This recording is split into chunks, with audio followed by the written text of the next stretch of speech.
So this here's my 1978 Snowco. I wanted to make this video because there's almost no information on these online. I bought this one, what, 225 bucks for it, and it had a title, and it was in pretty rough shape. I'll have some pictures up probably at the end of the video, but you know, it had no fenders on it, and there was about a 12-inch extension on the back, which I ended up cutting off. It's an okay shape. It looks a lot better on video, I'm sure. I put these fenders on it. They're just bolted on. I probably need to come back and weld them. I just took a piece of 2-inch angle iron and I made these little brackets. I'm gonna come back and put a little weld, a little seam like right along there. But they have the original wheels and hubcaps. It looks pretty good. The leaf springs were a pain in the neck. I had to rebuild them to get them to go back on the trailer.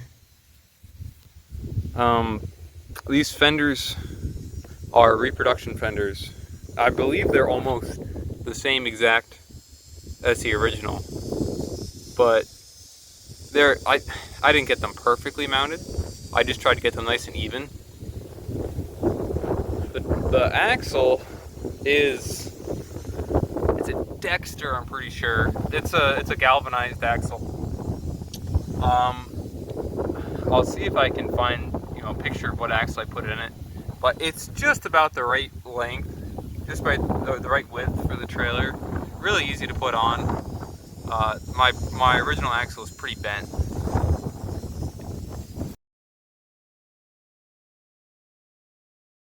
Another thing I had to figure out was the spring. There's the spring.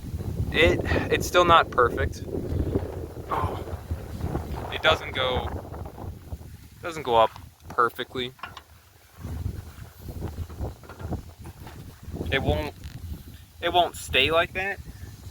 So you have to put a little weight on the back of the trailer to get it to stay up. The little air dam up here is pretty rough. I put a lot of hours and hours into getting this straight enough to go back on the trailer. They're salvageable. They really need to be re-rolled and remade. The original tabs are broken off right here. They would have been welded on right there, and then they would have went right there. These are just self-tapped in. All of these bolts, these are all self-tappers. These are 1/2-inch head self-tappers. And it is significantly easier than going through the bottom of the trailer. You can see all the holes down there, because that's how it was originally when I found it. And these were drilled for the stake pockets, which I rebuilt. These aren't original stake pockets, but they're just held on by these self-tappers, which is really convenient. There's nothing on the backside. I don't have the right taillight bracket. They just sit over there where they should be over here. There's like a boom that comes up here, and then your taillight's up here and your license plate's down there. But it's a really nice trailer for a wheel horse or a Cub Cadet. This one wasn't originally IH red. It was actually like a seafoam blue. No, it was that color. I sanded it down and just fogged it red, and I put some so it's IH red, and these wheels are like an IH cream. The Rust-Oleum red is perfect for this trailer. It matches. It matches the wheel horses perfect. The first big trip I did on this trailer, I brought home this wheel horse C120. It was about an 1.5-hour trip, and it went on the trailer really nice. You can't really put 2 wheel horses on here at once. I'm pretty sure it's a 12-foot, it's maybe a 10-foot trailer in reality. But it is just, for 1978, it's a pretty healthy trailer. I don't have I have pictures of the original tags. I haven't put the new reproduction stickers back on it, but I'll show you a picture of them. But I just couldn't find any information on this trailer, and I hope this gets you some clue of, you know, what to do with your restoration or rebuild. Another thing is, they all came with 1 7/8" balls. So this one is you know, it has a 2-inch ball on it now. A nice galvanized, you know, hitch on it. Another thing is, you know, winches. Winches were mounted right here. They would have came out about 12 inches and there would have been a little crank winch on top of it. I'm definitely gonna have to add one to this trailer. As well as, you know, a good little sideboard to it. I don't want to make it so I can't get on the trailer with the deck. You know, like a 40-inch deck won't fit on this with the sideboards on it, I don't think. So I'll have to, you know, make sure that's right. Another thing is back here, those are the holes for the lights, if you can see up in there. I decided not to even bother putting lights up in there. There's no real reason. These taillights are good enough as is. But I hope that gets you somewhere on your rebuild. These are really nice trailers for what they are. A lot more useful than a, you know, a Willis Jeep trailer. You can actually, you know, load stuff on them. They're not just for show.